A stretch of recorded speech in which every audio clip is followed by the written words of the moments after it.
Friday, May 86th. Let's see, as we get into, now you have to wait, you should have asked before. We're going to begin with page 142. Your next, by the way, you can write in the books, so if you don't know what the next checkpoint is, you can literally just write it in the book in front of you. We are going to start page 172 on Monday, but we're probably going to get close to almost 160 today-ish, depending on how things go. My recommendation is reading past that, just to give yourself less homework next week, because we are going to have book finished by end of next week. You know how your free timey thing works. And so we don't have a whole lot of grades left, which we'll talk about here in a moment. Your only homework you have for me is reading. And then the final test that we're going to get to, and I'll talk about the speeches here in a moment. Kira? Come on, dude. What should I draw? Good job. And then from there, talking about speeches. Your fourth 9 weeks, I'm going to put the book, go ahead.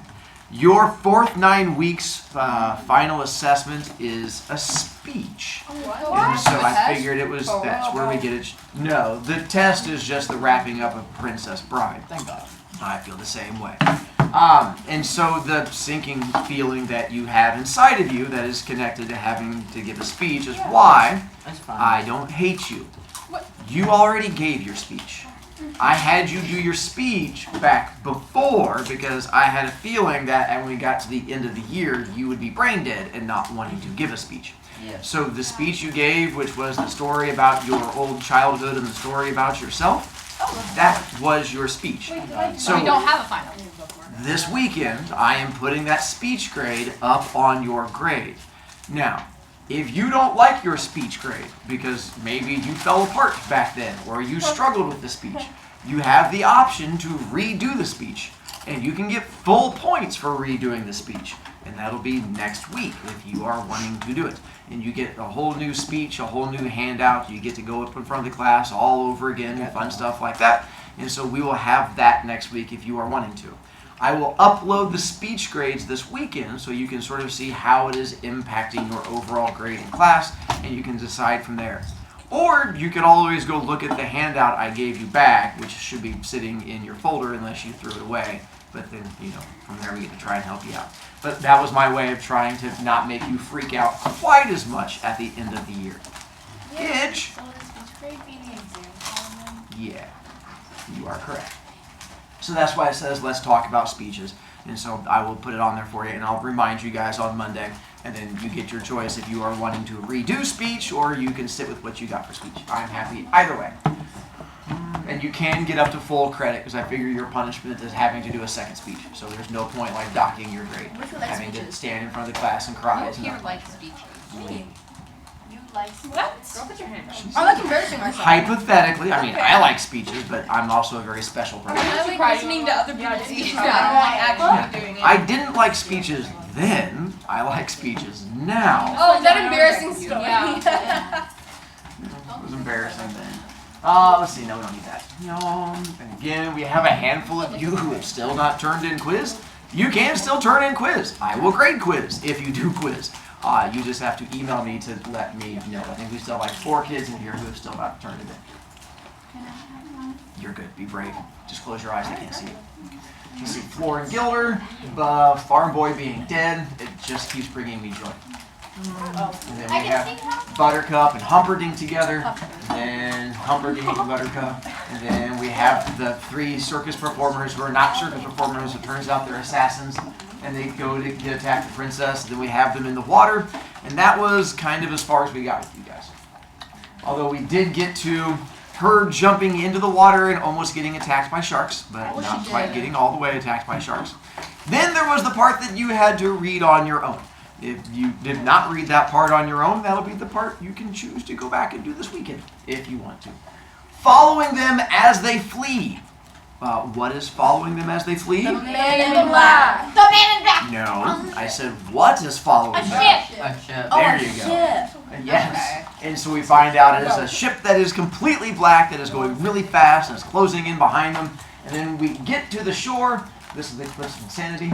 And then the ship lands, and we find out who's in the black ship, and that would be, The man in black. and that's where the man in black. So there's our man in black. And so it turns out that's who's been following this the entire time. I tracked down an actual photograph of the cliffs of Insanity that were in the area of Gilder and Florin, and then I found a picture of people climbing it, and so hopefully that helps you out a wee bit. So there's the people who are doing the climbing of it, with the man in black who is trying to climb up behind them. Is this the Brovy art you were making earlier? No, that's still coming up. I mean, I did make this, but that's not really Brovy art. That was me stealing someone else's art. So then the questions as far as that section, a lot of it was we got to the top, and then that's when Vizzini was like, you're going to have to kill the man in black. And we're going to get to the killing of the man in black in a moment. But then we get the background on that. So my question to you guys, were there any questions as far as the chase went? I figured it's pretty straightforward.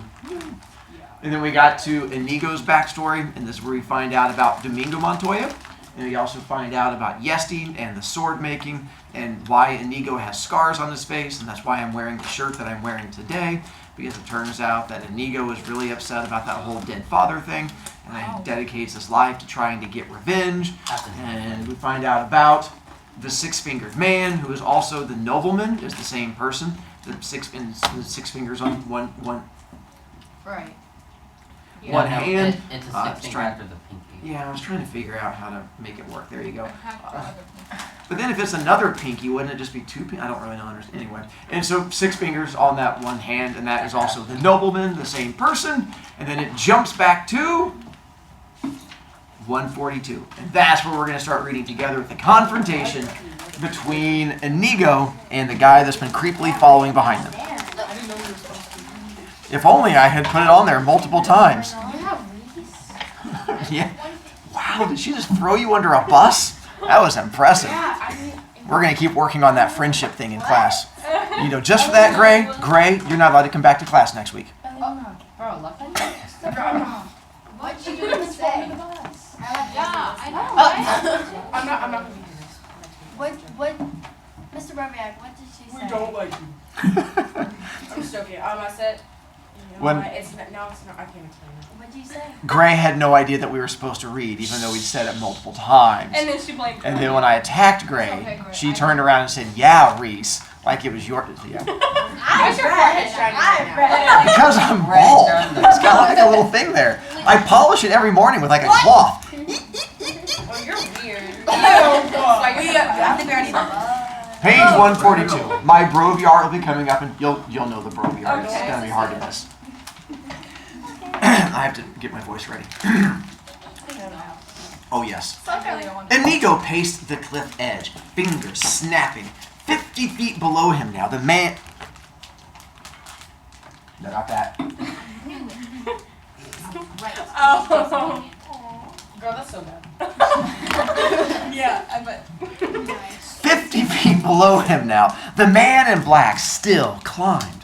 Inigo's impatience was beginning to bubble beyond control. He stared down with a slow progress. Find a crevice, jam in the hand. Find another crevice, jam in the other hand. 48 feet to go. Inigo slapped his sword handle. His fingers snapping began to get faster. He examined the hooded climber, half hoping he'd be 6-fingered. But no, this one had the proper accompaniment of digits. 47 feet to go now. Now 46. Hello there, Inigo hollered when he could wait no more. The man in black glanced up, grunted. I've been watching you. The man in black nodded. Slow going. Look, I don't mean to be rude, the man in black said finally, but I'm rather busy just now, so try not to distract me. I'm sorry. The man in black grunted again. I don't suppose you could speed things up, Inigo said. If you want to speed things up so much, the man in black said, clearly quite angry now, you could lower a rope or a tree branch or find some other helpful thing to do. I could do that, but I don't think you would accept my help since I'm only waiting up here so that I can kill you. That does put a damper on our relationship, the man in black said then. I'm afraid you'll just have to wait. 43 feet left. 41. I could give you my word as a Spaniard. No good. I've known too many Spaniards. I'm going crazy up here. Anytime you want to change places, I'd be too happy to accept. 39 feet. And resting. The man in black just hung in space, feet dangling, the entire weight of his body supported by the strength of his hands jammed into the crevice. "Come along now! It's been a bit of a climb," the man in black explained, "and I'm weary. I'll be fine in a quarter hour or so." Another quarter hour? Inconceivable. "Look, we've got a piece of extra rope up here we didn't need when we made our original climb. I'll drop it down to you, and you grab hold, and I'll pull, and no good. You might pull, but then again, you also might let go, which, since you're in a hurry to kill me, would certainly do the job quickly. But you wouldn't have ever known I was going to kill you if I hadn't been the one to tell you. Doesn't that let you know I can be trusted? Frankly, and I hope you won't be insulted, no. There's no way you'll trust me.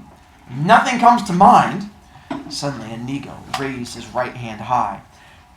"I swear on the sword of Domingo Montoya, you will reach the top alive." The man in black was silent for a long time. Then he looked up. "I do not know this Domingo of yours, but something in your tone says I must believe you. Throw me the rope." "And who is Domingo?" His "His father." Dead dad. Yeah, the dead dad. Yep. Inigo quickly tied it around a rock and dropped it over. The man in black grabbed hold and hung suspended, alone in space. Inigo pulled. In a moment, the man in black was beside him. "Thank you," the man in black said, and sank down on the rock. Inigo sat alongside him. "We'll wait until you..." Sorry, just the idea of him waiting to kill him and just letting him have a seat there while you just sit down next to each other and have a little chat. They were so polite back in the day. "We'll wait until you're ready. I hope when you guys do the student revolution, you're the same way. And you guys give me a second to get ready before you overthrow me." Read the book. No, we don't let you play a block on this, Mr. Brovicast. You probably got too many in there. "We'll wait until you're ready," he said. The man in black breathed deeply. "Again, thank you. Why have you followed us? You carry baggage of much value. We have no intention of selling. That is your business." "And yours?" The man in black made no reply. Inigo stood and walked away, surveying the terrain over which they would battle. It was a splendid plateau, really filled with trees for dodging around, and roots for tripping over, and small rocks for losing your balance on, and boulders for leaping off if you could climb on them fast enough, and bathing everything, the entire spot, moonlight. One could not ask for a more suitable testing ground for a duel, Inigo decided. It had everything, including the marvelous cliffs at one end, beyond which was the wonderful 1,000-foot drop. Always something to bear in mind when one was planning tactics. It was perfect. The place was perfect, provided the man in black could fence. Really fence. Inigo did then what he always did before a duel. He took the great sword from its scabbard and touched the side of the blade to his face 2 times, once along one scar, once along the other. Then he examined the man in black. A fine sailor, yes. A mighty climber, no question. Courageous, without a doubt. But could he fence? Really fence? Please, Inigo thought. It has been so long since I've been tested. Let this man test me. Let him be a glorious swordsman. Let him be both quick and fast, smart and strong. Give him a matchless mind for tactics, a background the equal of mine. Please, please, it's been so long. Let him be a master. I have my breath back now, the man in black said from the rock. Thank you for allowing me my rest. We'd best get on with it then. The man in black stood. You seem a decent fellow. I hate to kill you. You seem a decent fellow. I hate to die. But one of us must. Begin. And so saying, he took the 6-fingered sword and put it into his left hand. He had begun all his duels left-handed lately. It was good practice for him, and although he was the only living wizard in the world with his regular hand, the right, still, he was more than worthy with his left. Perhaps 30 men alive were his equal when he used his left. Perhaps as many as 50. Perhaps as few as 10. The man in black was also left-handed, and that warmed Inigo. It made things cupbearer, his weakness against the other man's strength, all to the good. They touched swords, and the man in black immediately began the Agrippa defense, which Inigo felt was sound, considering the rocky terrain. For the Agrippa kept the speed stationary at first, and made the chances of slipping minimal. Naturally, he countered with Capofera, which surprised the man in black, but he defended well, quickly shifting at Agrippa and taking the attack himself, using the principles of Thibault. Inigo had to smile. No one had taken the attack against him in so long, and it was thrilling. He let the man in black advance, let him build up courage, retreating gracefully between some trees, letting his Benetti defense keep him safe from harm. Then his legs flicked, and he was behind the nearest tree. And the man in black had not expected it, and was slow reacting. Inigo flashed immediately out from the tree, attacking himself now, and the man in black retreated, stumbled, got his balance, continued moving away. Inigo was impressed with the quickness of balance turn. Most men the size of the man in black would have gone down, or at the least fallen to one hand. The man in black did neither. He simply quick-stepped, wrenched his body erect, continued fighting. They were moving parallel to the cliffs now, and the trees were behind them mostly. The man in black was slowly being forced toward a group of large boulders, for Inigo was anxious to see how well he moved when quarters were close, when you could not thrust or parry with total freedom. He continued to force, and then the boulders were surrounding them. Inigo suddenly threw his body against a nearby rock, rebounded off it with stunning force, lunging with incredible speed. First blood was his. He had pinked the man in black, grazed him only along the left wrist. The scratch was all, but it was bleeding. Immediately the man in black hurried his retreat, getting his position away from the boulders, getting out into the open of the plateau. Inigo followed, not bothering to try to check the other man's flight. There would always be time for that later. And the man in black launched his greatest assault. It came with no warning, and the speed and strength of it were terrifying. His blade flashed in the light again and again, and at first Inigo was only too delighted to retreat. He was not entirely familiar with the style of the attack. It was mostly Megbone, but there were snatches of Capofera thrown in, and he continued moving backward while he concentrated on the enemy, figuring the best way to stop the assault. The man in black kept advancing, and Inigo was aware that behind him now he was coming closer and closer to the edge of the cliffs. But that could not have concerned him less. The important thing was to outthink the enemy, find his weakness, let him have his moment of exultation.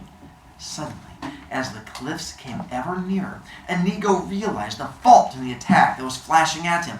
A simple Thibault maneuver would destroy it entirely. But he didn't give it away so soon.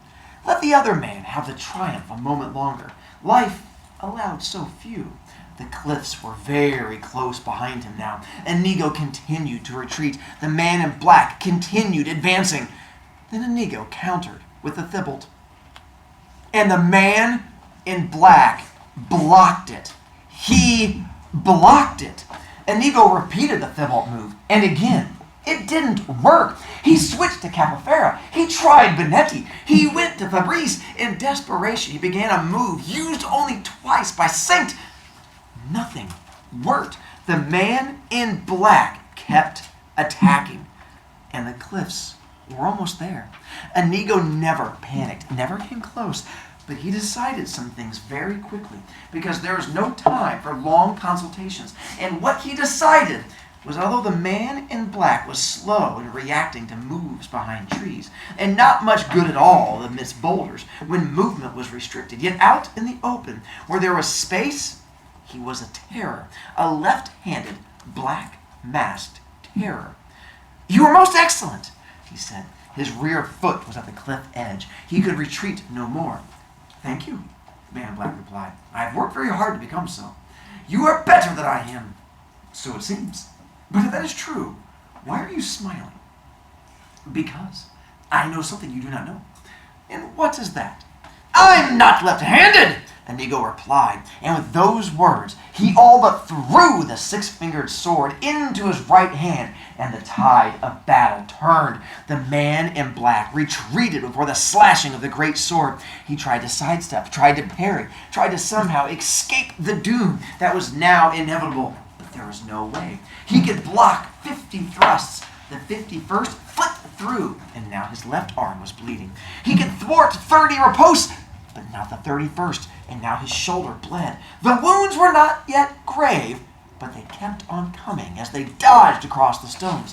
And then the man in black found himself amidst the trees, and that was bad for him.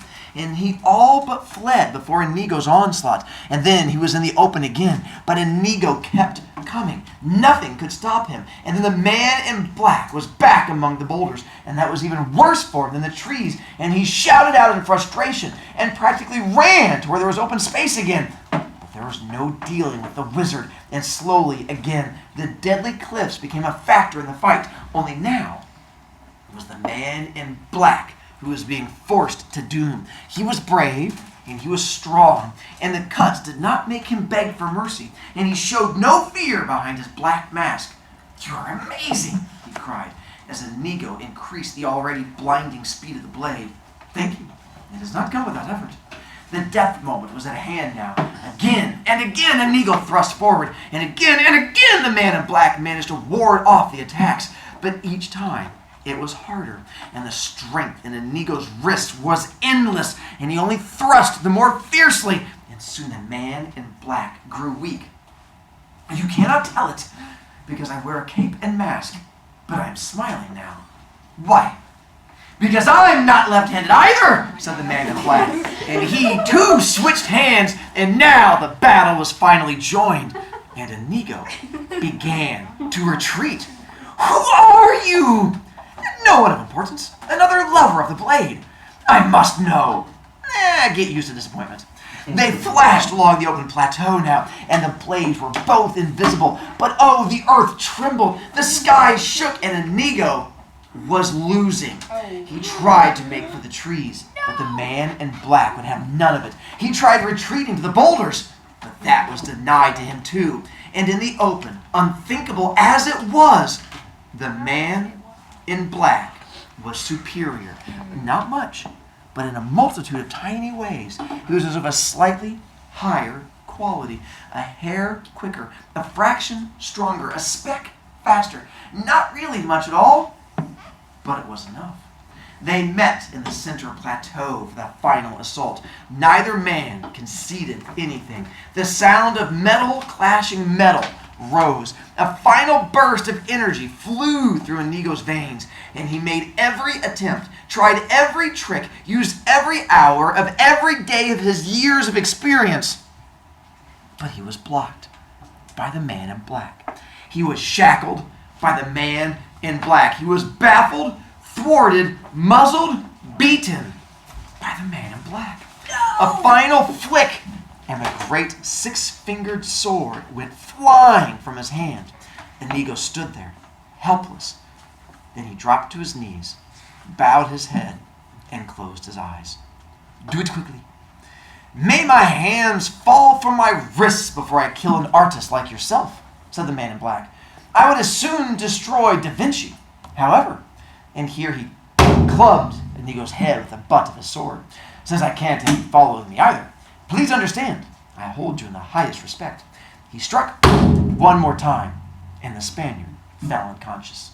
The man in black quickly tied Inigo's hands around a tree and left him there for the moment, sleeping and helpless. Then he sheathed his sword, picked up the Sicilian's trail, and raced into the night. Now my next picture. Girl. Yes, that is a girl. Good job. Your girl recognition skills were strong. "He has beaten Inigo," the Turk said. Not quite sure he wanted to believe it, but positive that the news was sad. He liked Inigo. Inigo was the only one who wouldn't laugh when Fezzik asked him to play rhymes.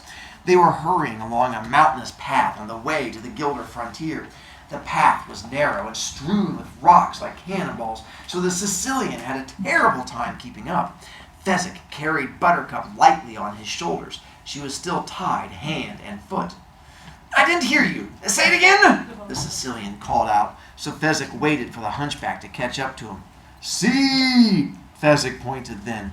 Far down at the very bottom of the mountain path, the man in black could be seen running. Man in black. "Inigo is beaten!" "That's inconceivable!" exploded the Sicilian. Fezzik never dared disagree with the hunchback. "Oh, I'm so stupid!" Fezzik nodded. "I mean, Inigo has not lost to the man in black. He has defeated him. And to prove it, he has put on all the man in black's clothes, and mask, and hoods, and boots, and gained 80 pounds. Did he beat the man in black? The Sicilian squinted down toward the running figure. "Fool!" he hurled at the Turk. "After all these years, can't you tell Inigo when you see him? That isn't Inigo!" "Oh, I'll never learn," the Turk agreed. "If there's ever a question about anything, you can always count on me to get it wrong." "Inigo must have slipped, or been tricked, or otherwise unfairly beaten. That's the only conceivable explanation." Conceivable, believable, the giant thought. Only he didn't dare say it out loud. Not to the Sicilian. He might have whispered it to Inigo late at night, but that was before Inigo was dead.